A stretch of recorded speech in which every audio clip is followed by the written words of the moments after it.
Yeah. You're listening to the Cricket Podcast.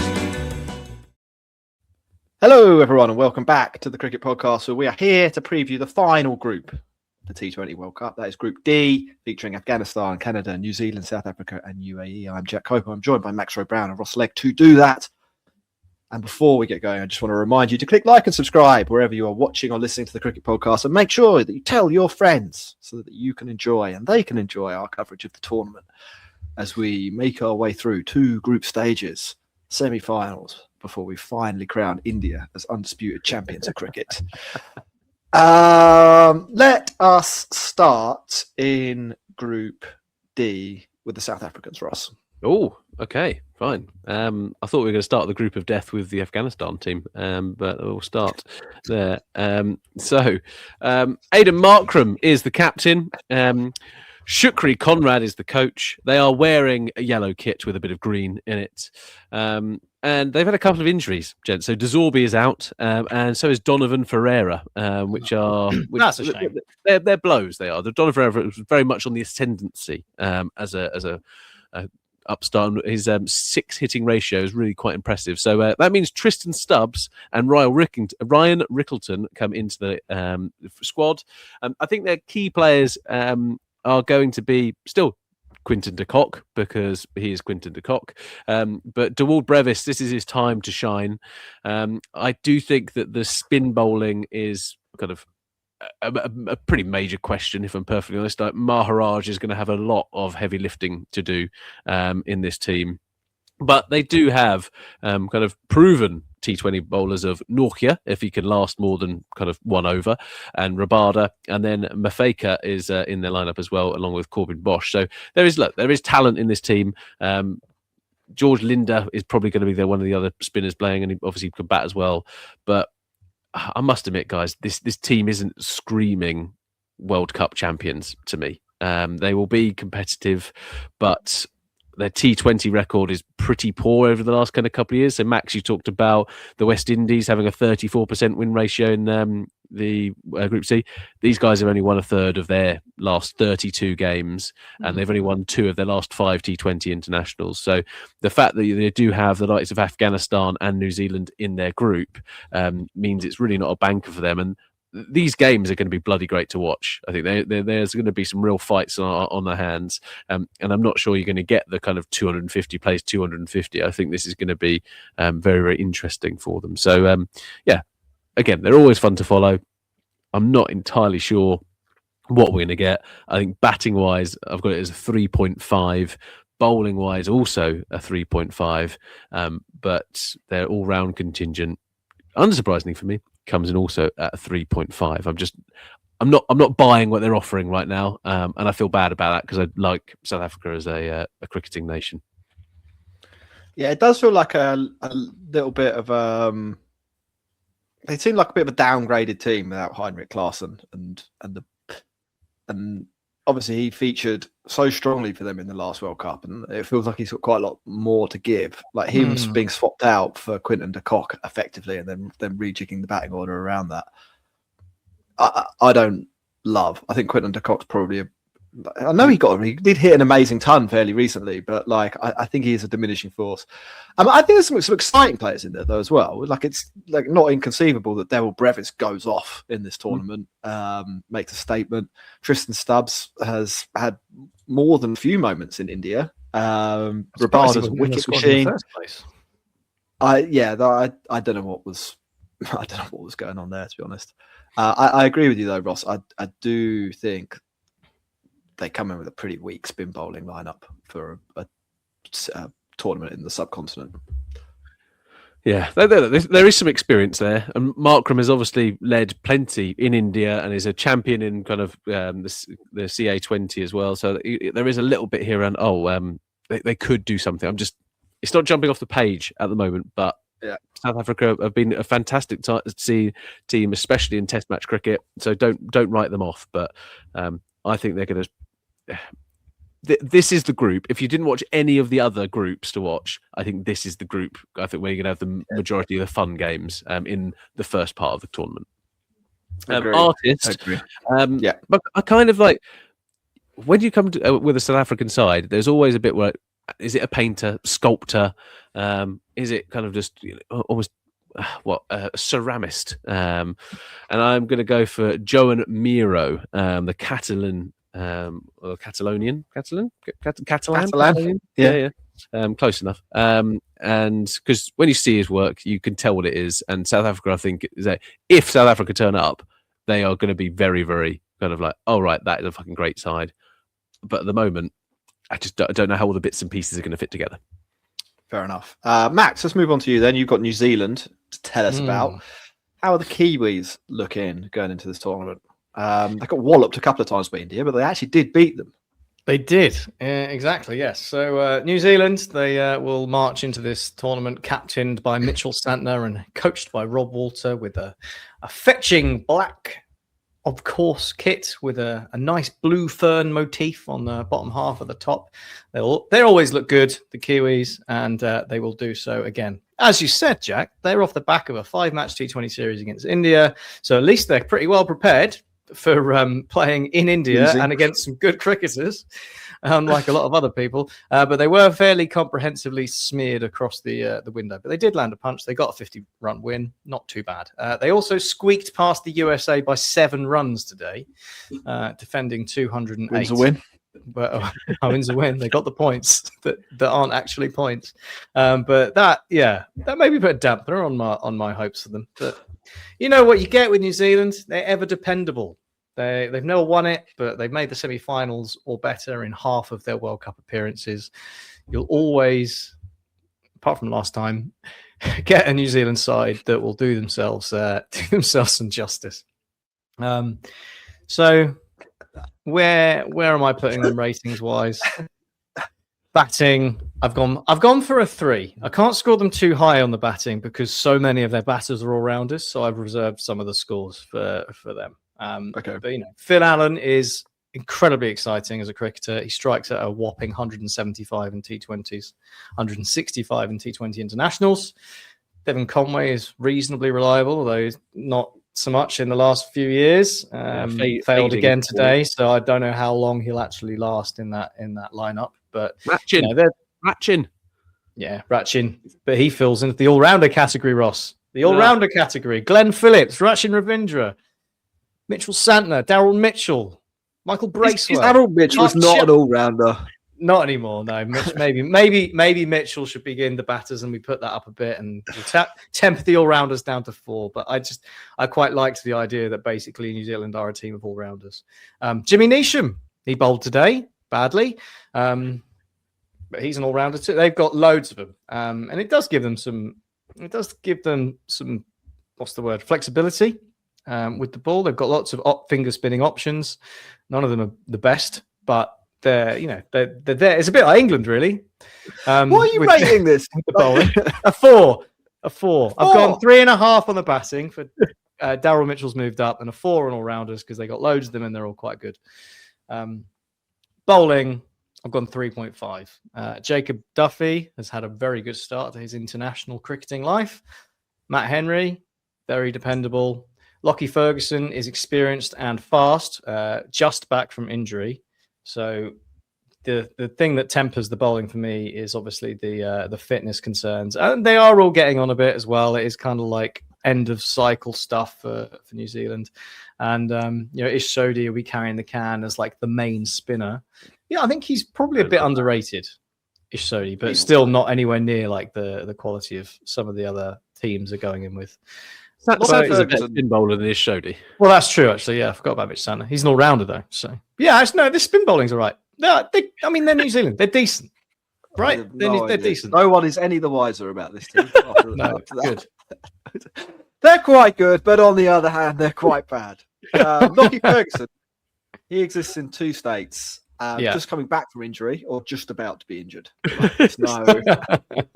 Hopefully they can eke the first bit out for as long as possible. I thought you were going to talk at like a metaphysical level there, Jack. Like you in flow state. Ferguson. No, I like Lockie. But it is what it is. I feel like they're probably missing a little bit of the X factor that made them a real force for best part of a decade before. last few years. I think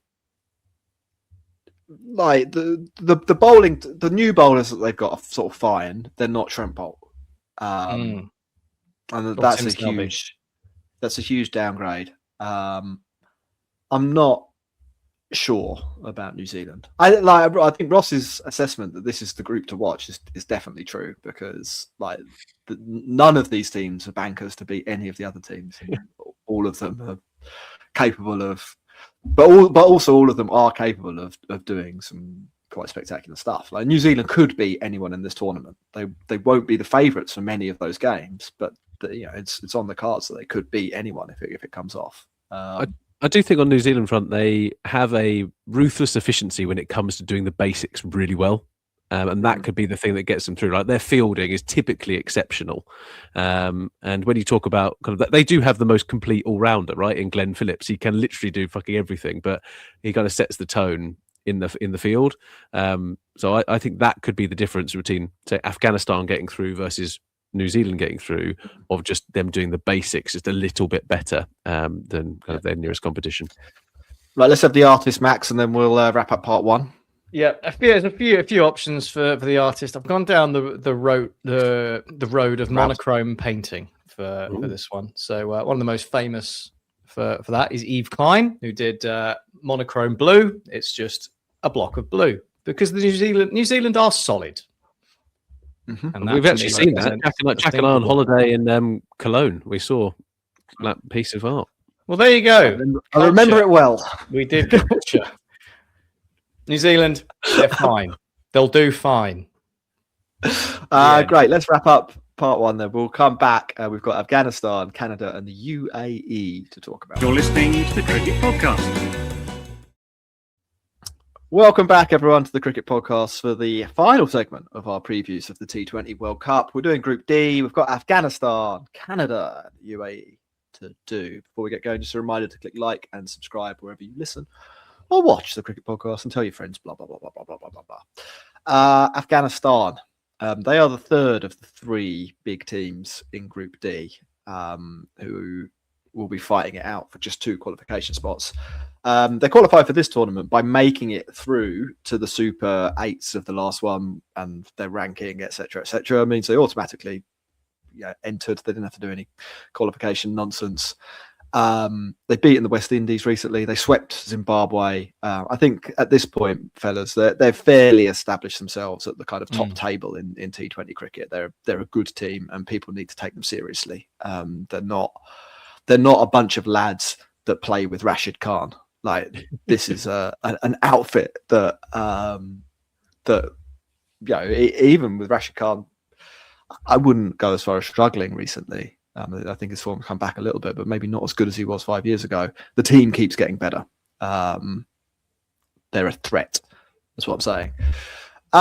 Should we break that down into some categories? Batting wise, there's a few players we'll have heard of before here. Ramanullah Gurbaz, the wicketkeeper, got a little bit of IPL pedigree there. Ibrahim Zadran. With Afghanistan, it kind of always is, batting wise, those two. Like, whatever the format, it seems like, maybe not in Test match cricket so much, but in ODI cricket, it's sort of like, do those two score some runs? If yes, there's a game on. If no, this could go either way. In T20 cricket, maybe not so much that, but batting wise, you're really looking at those two. And I think for that reason, it's probably fair to rank them a little bit lower when it comes just to batting. So maybe a 3 on that front. Capable of some explosive nonsense, also capable of just some nonsense. They're good run out. They're good value for a run out, Afghanistan. So they are. All rounders wise. Azmatullah Omarzai, again, IPL pedigree there. Rashid Khan probably slips in as an all-rounder, maybe a bowling all-rounder, but he's got a bit of pop with the willow in his hand. Mohammed Nabi, boys, we're going again. His day shy of his 41st birthday. He's not even close to the oldest guy in this tournament. He's playing in the second division of Sussex cricket this summer, and he's at the World Cup. Alongside the second division of Sussex cricket needs to have a look at itself. Yeah, and Gulbuddin Naib as well. If they need someone to go down injured, but shortly before it rains. Personality of the year, Gulbuddin Naib. they've got that base covered as well. Add it all together, and there's a serious argument for saying 4.5, maybe even pushing a 5 on the all-rounder front. Like they've got, it gives them a lot of flexibility. Omazai can bat and bowl properly. Mohamed Nabi got a little bit of a pop. He can still bowl. Rashid Khan, yeah, but Rashid Khan bowls and he bats. Like I would throw out, and you could dispute this, 5 out of 5. I'd love, if I was any team in the world, you'd want that. Max is shaking his head. What's your argument against? 5 out of 5 that's as good as it can be. It's not as good as it can be. It is decent, but I think I'd be more like 4. Okay, I ranked India 5 out of 5. Yeah. Hardik Pandya. Hardik Pandya. Yeah, like Rashid Khan, Omazai, Mohamed Nabi. You throw in an extra on there. Golden Naib. Maybe we overrated India's all-rounders. Maybe they should be lower. I don't know. I'm not. That's not what I'm saying. What I'm saying is that Afghanistan. Let's do the India one. Come on, let's get it out there right now. In this department. And then bowling wise, Fazlat Farooqi, Mujeeb. There are a couple of names that you'll know as well. What will they be good at? Noor Ahmed. Flipping heck, I forgot about Noor Ahmed. Like, what will they be good at? Bowling loads of spin. This is going to be a spin-heavy team with a little bit of pace. If they get runs, they're going to be a nightmare to play against. If they don't get runs, you're going to be very thankful that they didn't get any runs. I expect a little bit of up and down cricket when it comes to batting. I expect the bowling to be pretty dynamite, to be honest. Bowling, just give it 4. Maybe they're a bit light on the seam front. Where are the weaknesses here? Maybe that is okay. Right, maybe on being a bit light on the seam front is actually all right because of how good their spin contingent is. And like Noor Ahmed is used as an opening bowler in the IPL and stuff like that. There is a load of bowls darts, doesn't he, in the first 2 or 3 overs. I think they're a really dangerous side. It depends on kind of the wickets they play on. I know the India pitches, because of the IPL, are a little bit different. They're not all kind of low, slow kind of turners and burners that people kind of position it them as, but yeah, it's going to be very, very tricky, as you say, Jack, to chase down some of the totals against them if they can hit those runs. I might even go as far as saying that they're the most likely team to qualify from this group. Ooh, strong, but I think they've got a lot of experience in these conditions, and I think they're a pretty dangerous team with a lot of proper players. What could go wrong for them? This team can't fucking field. Not even a little bit. They're going to, they drop catches for fun. Some of them are like, you can't put Mohamed. Where'd you put Mohamed Nabi? Where'd you put him? Rashid Khan is a great fielder. They should look at him and learn. The rest of them. Sometimes when I watch Afghanistan play cricket, I'm like, has anyone in Afghanistan ever given instructions on how to bend down at the waist? Like, there's a flexibility crisis in Afghanistan. That's what I'm saying. And I think that could come back to bite them. Ross, you talked about New Zealand doing the basics right. Afghanistan, they do all the advanced shit incredibly. Right arm leg spin, left arm leg spin, keeper batsman, all rounders. You swing it both ways, no problem. Catch a ball? Nah. Just take that one out of the equation. It'd be unfair to take wickets that way. I compared them to an artist. I gone for Jackson Pollock. The kind of he had to make an appearance at some point, didn't he? Yeah, splash artist, raw energy and chaos. If you're playing against them, watch out, you might get splashed. Nice. Let's go to Canada, Max. All right, Canada. The Canada cricket team is captained by Dilpreet Bajwa and coached by Ingleton Lieberd. I think that's how you say it. I don't know. They made it through the Americas qualifier. They didn't have to face the USA because the USA made it to the Super 8 at the last round of the World Cup. So they got straight in. Canada, they swept the floor with the likes of Bermuda, Cayman Islands, and Bahamas to win all 6 of their qualifiers with a net run rate of 4.8. So good stuff. Unfortunately, They're going to be a little bit up against it now because they lost a warm-up to Nepal and they lost the warm-up to Italy. They lost to Italy at cricket. And that is basically their only T20 cricket as an international side since the qualifiers in March 2025. So that's not great. They have played some domestic smashy, so it's not like they've just been sitting around on the beach or anything. But yeah, they've not played together as a team. So when Ross was talking about Scotland being woefully underprepared, you can lump Canada right in that category as well. What do you reckon the on. indoor cricket training facilities are like in the Canadian winter? Yeah, I don't know. Vancouver's nets are pretty good. They did win a game in the 2024 World Cup, to be fair, but they've got basically one shot to repeat the feat this time because that's the UAE. Otherwise, South Africa, New Zealand, Afghanistan, it's not going to happen. It's not going to happen. Ratings, I'm not going to break it down for you. It's pretty simple. It's 1-1-1. It's binary. It's pure binary for the Canadians, I'm afraid. But for all the 1-1-1, there are a couple of people to keep an eye on. Keep a lookout for the 19-year-old opener Yuvraj Samra. See how he does against some top-tier international cricketers. He's scored a 15-ball 50 for Canada and strikes at 160 in T20 internationals. But like I say, that's basically only against big, minnow stuff. So unlikely that he'll be able to translate that against the top-tier nations. But I mean, give him a chance, right? Let's see what he can do. So that's worth having a look. And they also have an IPL winner in their side. He only made his debut for Canada last year, but 36-year-old Jaskaran Singh, the bowling all-rounder, won it all with the Deccan Chargers in 2009 and previously represented the India A team quite badly. But he did it. So that's the cream of the crop for Canada.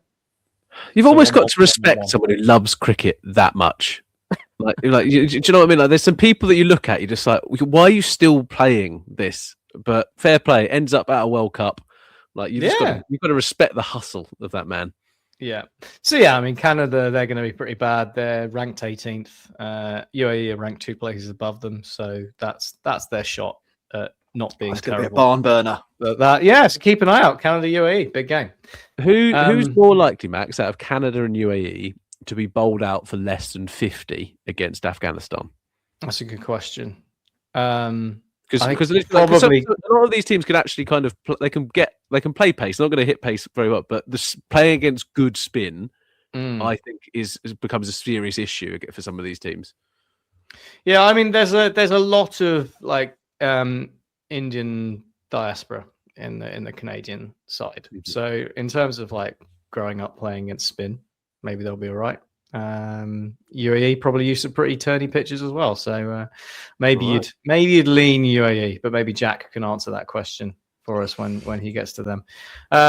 Artist for Canada, I have gone for Surinder Dalawal, who was born in Punjab, moved to Canada at the age of 15, and in her work explores themes of migration, which is a very well-trodden path in Canadian cricket. They indeed have a player called Dalawal who was born in Punjab and moved to Canada to play for them in the national side. Not related.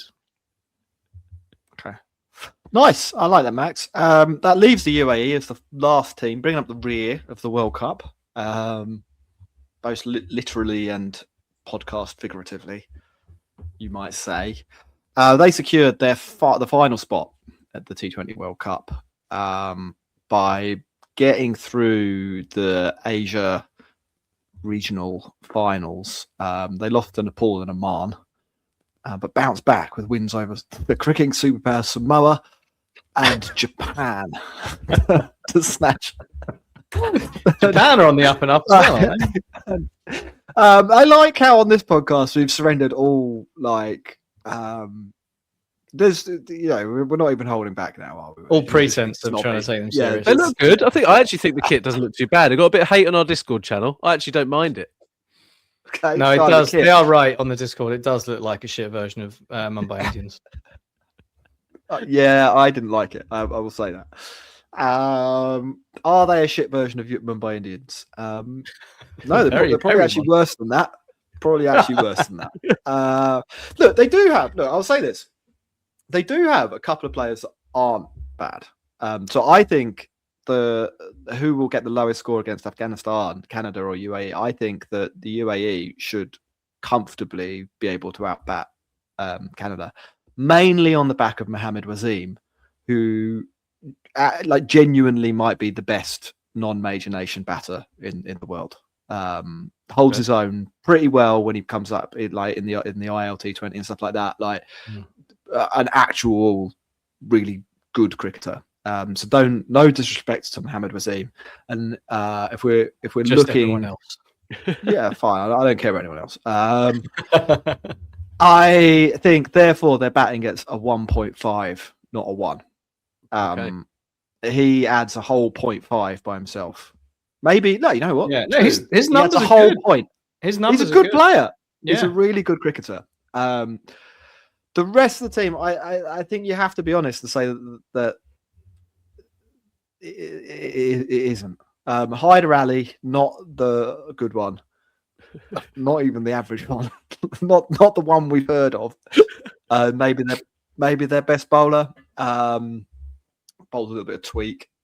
I doubt he's going to pull up any trees, to be honest. I think he'll just be like the guy who gets smashed the least when Finn Allen is teeing off. Like, probably. I'm trying to be nice. I'm trying to set a reasonable. You did really well at being nice, Jack. I mean, this is Junaid Sadiq, he can impart the ball. It will reach the other end, mainly not being a wide. That's obviously an exaggeration. No, you've nailed this. That's obviously an exaggeration. These guys are pretty, like, relative to the average man. These guys are really good at cricket. Relative to Azmatullah Omarzai, they are terrible. And like, I don't know how you want me to frame that. Do you want me to talk them up and be like, yeah, they're great? No. I genuinely think you treat them more like you spoke about Oman on the other podcast. Not everyone could be a winner. Look, I think it's important. I will say this. I'm not saying don't invite what's the point in these teams coming? It's not like Andorra in the Euros or whatever like that. Like, I do think that there's a place for all these teams. And I think if you want to have a functional international cricket scene, you are better off having 20 teams as good as Afghanistan than you are having one amazing India.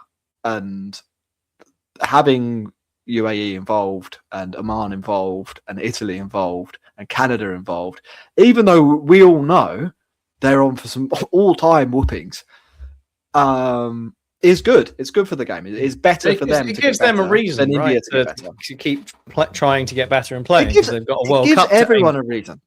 Yeah, it gives everyone a reason. Like, if we have 20 good teams, then we all know this first stage of this World Cup, apart from this group, it's going to be a little bit of a formality. Probably of the 4 groups, this one will be close, and there'll be some shock result in the other one that makes it a little bit maybe dicey, the India-Pakistan one, because of the fact that Pakistan have already a game down or something like that. Yeah, who knows? Like, what you do is you either say, right, fuck it, we're going back to the old system. We're having only the elite teams playing against each other because we want India to have more good games, or we say no. The way to having a developed, stable game is to have more teams that are reasonably competitive.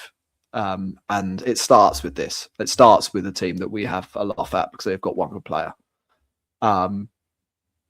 It's UAE, everyone. Who's the artist? Ross, you're on mute. Fantastic. Do you want to say that again? Yeah, I was saying, well, that's what happened with Afghanistan, a decade ago, 12 years ago, whatever it was, right? There was that, got one good player, and actually now. Yeah. Yeah. Now that player is playing in the 2nd division of the Sussex Premier League. Who's the artist? The artist is me, because they're absolutely rubbish.